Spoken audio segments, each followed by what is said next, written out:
Welcome to the newest episode of Show Me Your Diamond podcast and YouTube channel. Here with me today, I have the wonderful Tracy Morley. Tracy is passionate about parenting and intuition. Tracy, would you like to add something more to this? Oh, thank you. I've been a parent for 30 years of my 4 fantastic kids, and I wanted to share what my story has been like with other parents who might be struggling with younger kids or older kids or their relationship with their kids. And so I've developed a business called Intuition Legacy because I realized that the most amazing thing we could ever leave our children is a legacy of intuition and how they relate to their own intuition. So that was my idea. Fabulous. Intuition is a big word for me. So tell me more. How do you link intuition and parenting in one? I'm very intrigued. It's a gorgeous question. So, intuition for me, and it's unique for all of us, and that's why I love asking parents, what does intuition feel like for you, and what is it for you? But for me, it's been a journey of deepening with myself, which why it relates to your diamond within. I feel like it's a knowing. It's that wonderful knowing feeling that I've always had when it's been just feel in tune. There's an alignment with the self. And then when you react or make decisions from that place, the results are normally really quite amazing. And then you recognize, I was using my intuition there, rather than the opposite to intuition could be fear. So we're responding from old programmings, limited programmings, or fear, or what the world has told us we should be as parents. Whereas your intuition that you already have, you've had it from the moment you were born. And it's going back to that relationship with the self of saying, I already know what's right for me here. There's a knowing within us, and there has a feeling attached to it. So it's the curiosity of wondering, what does that feeling feel like for us? And enjoy the idea. Oh no. Wow, I love that. For me, I believe I live my life following my intuition. I lead my business following my intuition. I'm not really that businesswoman entrepreneur who has business plans and has it all figured out. To me, if it feels right, the person, the deal, the place, then I go for it. And of course, occasionally I don't listen to my gut feeling or my intuition. To me, it's the same thing. I wonder if you think it's the same thing as well. When I don't listen to that inner feeling, then something doesn't feel right, and very often this deal or person don't work out for us. Yeah, I love the way we're talking now, you're remembering that along your timeline, you can see the moments. It's interesting when you think there, there, there, oh, and not there, not there, not. So we have these contrast feelings always showing up, which I like the idea of contrast feelings. I'm not even going to call them negative feelings. They're like a guidance system. They're those feelings that go, oh yes, oh no, oh yeah. So it's just like a wave of energy. And the contrast feelings help us tune in even more. I also love the fact that you said, is it a gut feeling? Or, your word was, is this gut feeling? And so I believe gut feelings can be intuition. At the same time, if a gut feeling is in the body, it could also be instinct. So there's a difference here between instinct and intuition. So what is it? Tell me. What's the difference between intuition and instinct? Instinct. Right? Yes, and also, Yeah. then if you could link it to your instinct as a parent and your intuition as a parent. The difference. So the beautiful thing about instinct is it's something that comes within us. When we're born, we've got DNA and cells, gifts from our ancestors. You're sat here, thousands of people have made you. In every cell in your body, you've got information gifted to you. Because guess what? We're evolving as human beings. We want this information inside us, right? So that instinctually, if a lion is chasing us, instinct will say, there's a threat, run. Oh, there's a hot flame. Instinctually, we'll pull away from it. So instinct is a kind of a coding of information that's within us, brilliantly within us. Now, this is the difference. Intuition is different because it's like a level above. So Intuition doesn't know fear, right? Okay. Instinct knows fear because instinct is housed within the physical body.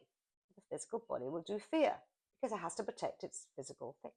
Intuition is like information that's invisible, it's all around us, that knows what our needs are in our physical being. So you see, instinct has a place, but it's like almost like the little center of the circle, and then intuition is all the other information. There's nothing that's too much for it. There's nothing that can overwhelm it. There's no such thing. It's the energy that creates worlds and planets, right? In us. Yeah. That we are the brilliant bit of kit that we can filter this intuition information and place it within our instinctual being. And then we say, like, you know, with your rapid transformational therapy work that you do, you'll see people showing up operating from fear and panic, when in fact, there isn't anything to fear. The threat isn't a lion chasing them. The threat is their own thinking in their own mind, their own belief systems in their own mind. So this gets exciting now, right? Yeah. So now we're saying, okay, you're helping them to understand, is there a real threat, or are you perceiving a threat that's not even real? Because the ability to flee and fight and run and all of those instinctual programmings are in us. Whew, thank goodness. Yes. But we operate them sometimes when we don't need to, right? More and more often, and that's why so many people are overwhelmed or Stressed, anxious. burnt out. Yeah, yes, absolutely. So we have a mission here. So tell me, how does that play in what you teach parents? Yeah, thank you. So with parents, I think from my parenting paradigm, I could see operating fear, a lot of fear, because parents love their kids so much. The idea of something happening to them being hurt, or, you know, Them doing something wrong. yeah, then feeling like they're upset about something. That idea to us, we kind of panic a bit. We want to protect them from any pain. We want to protect them from harm happening to them. You know, so we bring fear into that story, and then we confuse ourselves, and then we call it love, right? So with intuition, remember, intuition doesn't know fear.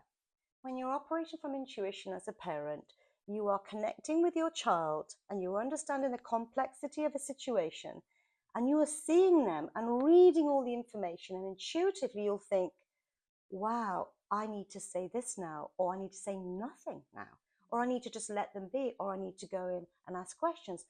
That is a process, and we intuitively will know. We can read all that complex information that they are communicating to us, our kids, in so many ways. Sometimes it will be with angry words, sometimes it'll be in silence, sometimes they'll be moving away from us, other times they'll be reaching for help. We can read all of this information and be excited and curious and think, what do they need from me now? I'm going to be present with them in this space. They're asking for me, they're communicating to me. I can love them and help them here. And there's no fear, you see, because intuition doesn't operate from fear. But instinct might. Instinct might. So we're not demonizing instinct. Instinct has its place within it, you see. But we'll read the information and check, am I operating from fear with my child now? Or am I operating from intuition? And that's a journey. That's a process. Yeah. Wow, I am staying here in this beautiful place. If you were wondering what's around me, and I would love to show you around in a minute. I was fortunate enough to stay at Tracy's beautiful home, and we had these deep conversations about parenting, about intuition, about us, about our journey. And there's so many things that resonate. There's so many topics that we feel so passionate about. I wish we could record everything we spoke about, because amazing. they were deep conversations, meaningful, soul to soul. But just waking up here in your space, and then now, having the opportunity to ask you those questions, being in your precious space, I want to ask you the most important question I ask all my guests. Tracy, show me your diamond. Oh, you've been doing that so much. I'm feeling the love that you came sparkling into my space, and there's something in you that helps me reflect back, you know, my own diamond, because you're showing up with that diamond, and I've loved it, and I'm truly thankful for it. And then we got chatting on our walk to the woods, didn't we? Oh. about the metaphor that you're playing with here with diamonds. And then I clicked and I realized, which Julia is going to show you in a minute, that I restore, one of my hobbies is to restore tapestry paintings. They're the patterns that go under the weaver threads, the warp threads that the weavers use. They look through and they copy this pattern. And there's something in the restoring of these beautiful pieces that you'll see in a moment. Shall I show them now? Yeah, I'll keep talking as you show them. Are you saying that those tapestries are your diamonds? Right, so let me show you. So these tapestries all started with a painting. So right, this is the tapestry, but this is the pattern for the tapestries, right? So I restored them. You can see they've all got stories. They're all battered, they've got pin marks, they've got folds, they've got rips. And I wanted to preserve the story. And there's something in the preserving of the story that helped me somehow preserve myself and restore myself. And so I recognize that my diamond metaphor is playing out in these beautiful tapestries. And then, you know, when tapestries are made, like this tapestry here, can you see it above higher? If you step back a bit, darling, you'll see the whole picture as you step back. This one is called The Lady and the Unicorn.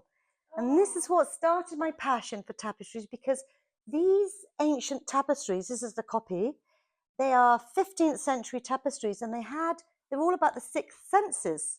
So we all know what the five senses are. What's the sixth sense? And I think this is also your diamond metaphor playing out here. The sixth sense is a knowing, the intuitive knowing.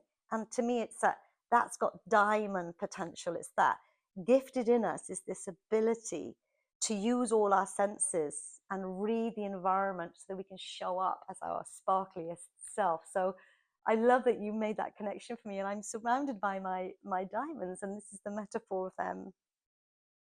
So, Tracy, another important question I have for all my guests, and a very special one, is what is success to you? Success to me is that feeling and knowing that I enjoy connecting with myself, you know, and it's not a judgment of what's good or bad. It's more of a deepening and a joy and an awe of who I am as a being. So when I do that on a daily basis, and at the end of the day, I'll say, how was today? And if I tuned into me and how I feel and the love that I am more than not, to me, that's success. And I'll lie there at the end of the day and think, what did I do today that I loved? And what would I like to do differently tomorrow? Because we're rewiring, right? We're reprogramming, we're setting it up so that every day is an evolution of even more of who we are. And so that to me would be success. How interesting, because a lot of people think that success are those few material things like big house, the special car. I don't know, the things that we see, but what you're talking about here is a feeling of success. Am I? Yeah, feeling of success. The inner feeling is that. And then when we say, I am a success, now we are. We can sat here now and say, we're sat here now and we can say, we are success. So we become the feeling of it. Then I believe the material things then come. The real diamonds, yes, then they show up. Yes, then they kind of show up because you've already been the feeling. You don't have to wait for that feeling of success. It's always here within us. The feeling that it's a feeling that we want, isn't it? Yes, then this lovely thing that will show up is a memory of, oh yes, it reminds you of the feeling that you want. Beautiful. So, if that's success to you, what is then happiness to you? Happiness to me then is the sharing of that feeling. Like now, this is real happiness to me. When we're deep diving into the feelings of the things we love, that what diamond means, what metaphor means, what success means, and it's so delicious. Like this whole idea makes me so happy. It feels like someone gets me. Yeah, someone's enjoying it with me. It's a connectivity. So happiness is me, because we can do all of this feeling on our own, But when we then, like we said, when we were together bouncing all this stuff around, the amplified joy, the happiness was just bigger. Like to me, when I Yeah. walked into your space and I saw, I don't know, the beauty of, I don't know, the curtains, the sofas, the furnishings, the tapestry, and all the stories you were telling me about this. This felt so, this feels so special. So I was like a little child. I was so happy. I was like, Yeah. oh, look. And then you were like, oh, the roses, look, they fit here. Yes. Yeah, I Yeah. agree. So I took part into your happiness and you took part into my happiness. And I love what you said. Yeah. Happiness is sharing the Yeah. feeling And it's this, it's of, the mirror back again, isn't it? Like you're seeing my joy, I'm seeing your joy or happiness, and we're sharing that happiness feeling. And then it's called 1 and 1 doesn't equal 2, like 1 and 1 equals 3. And then I know we just got on this roller coaster of giggle and joy, didn't we? It was so easy. It was completely effortless, darling, with you, I'm gonna say. and Yeah. I'm gonna say, playing with this little thing that you Yeah. may wonder what it is, but it's actually my new microphone.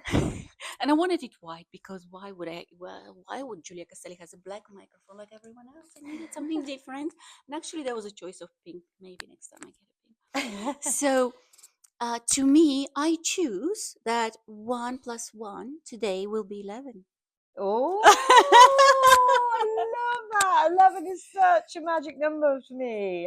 Yeah, 11, 11, and yeah, Because 22, what I 22. meant is by feeling what you were saying. So for me, it's not just listening to you, but feeling what you were saying. I also, it gets so much bigger than sharing because after the sharing is multiplying, Yeah, but not by an exact number. It just gets bigger and bigger and bigger. The more you share, yeah. the knowledge, the love. And as we're doing all of this now, we know the neuroscience behind it. We know that our brain is wiring right now. We are building memories and we are building programs, the ones we want, the ones that feel great. And they're going to be unconsciously coded in us and they're going to unconsciously express themselves because that's what we're doing here. It means all of that. This is how this will show up. Even just little memories about, holding in the microphone next time or saying hello to the next set of guests. All of this lovely feeling of happiness and success will flood into the space. And I don't even know if this microphone is working, Yeah, but we're who not sure. cares? We're playing.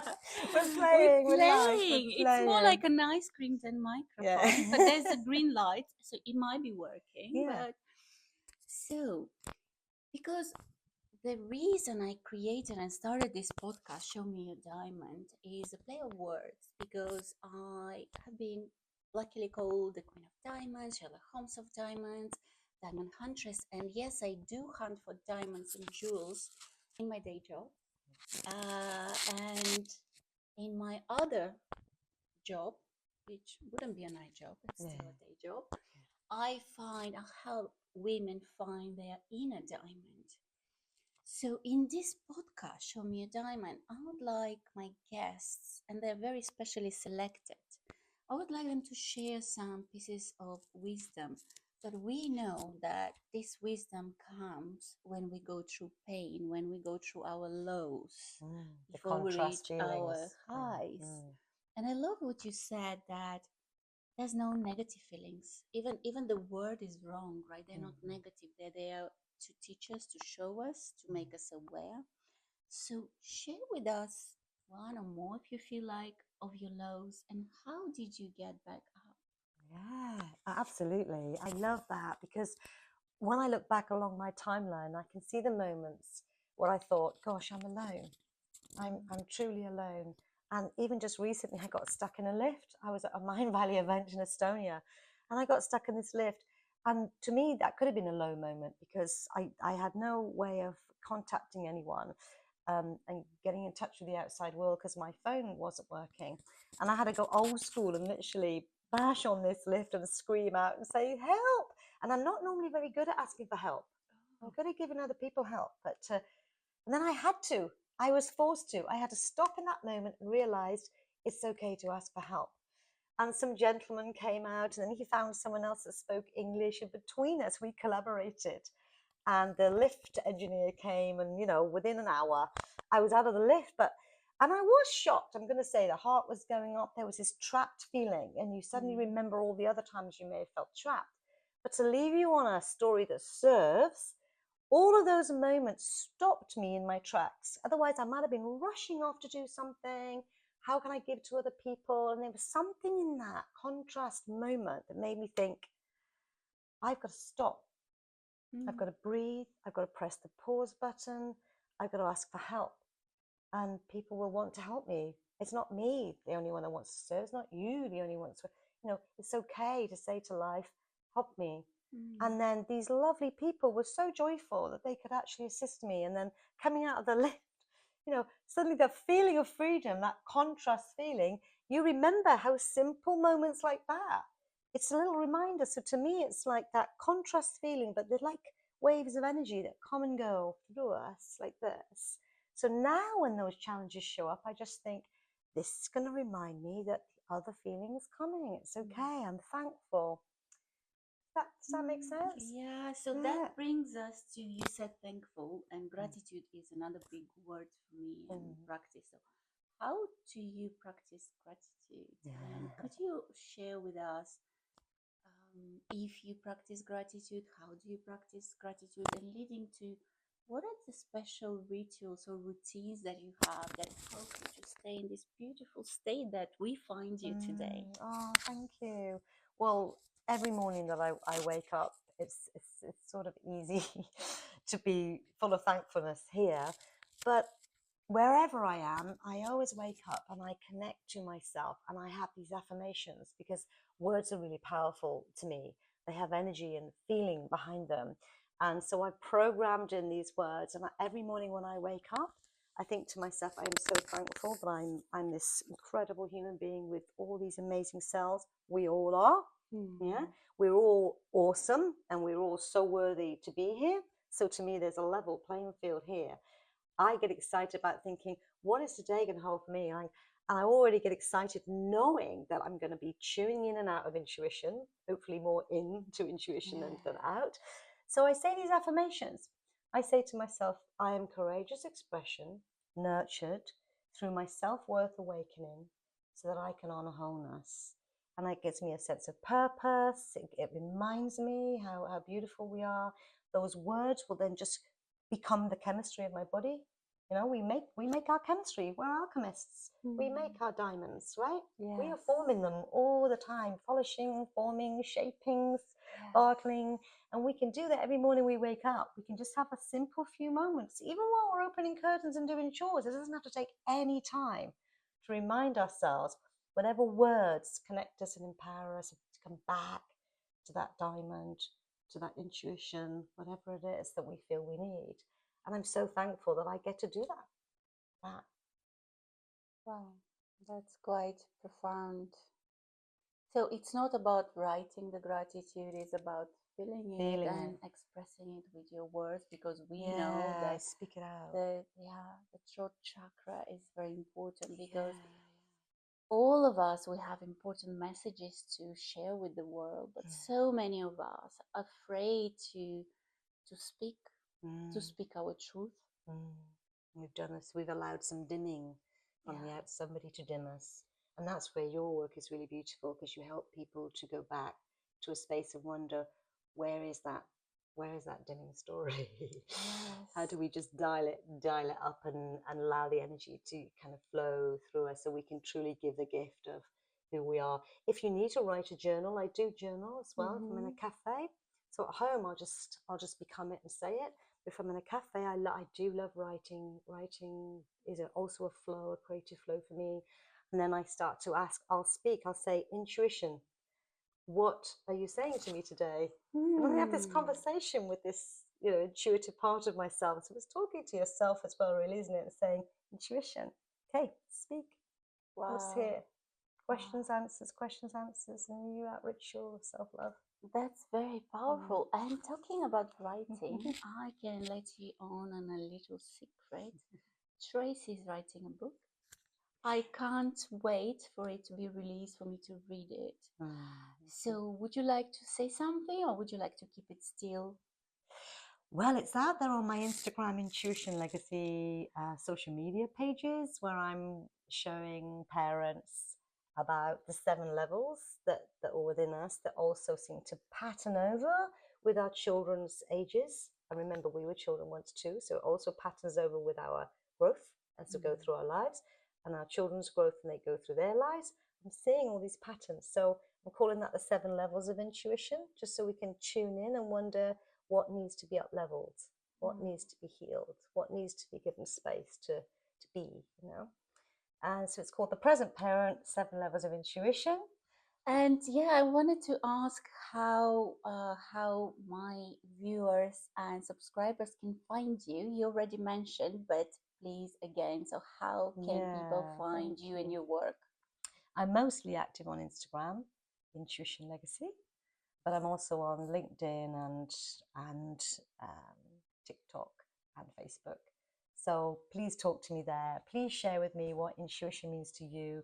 Please reach out if you need some help, and I can help you go along your timeline on a one-to-one if you want to know when was I intuitive and you want to revisit those moments just to amplify what the feeling truly means for you so you can untangle the nuances of those threads and weave a tapestry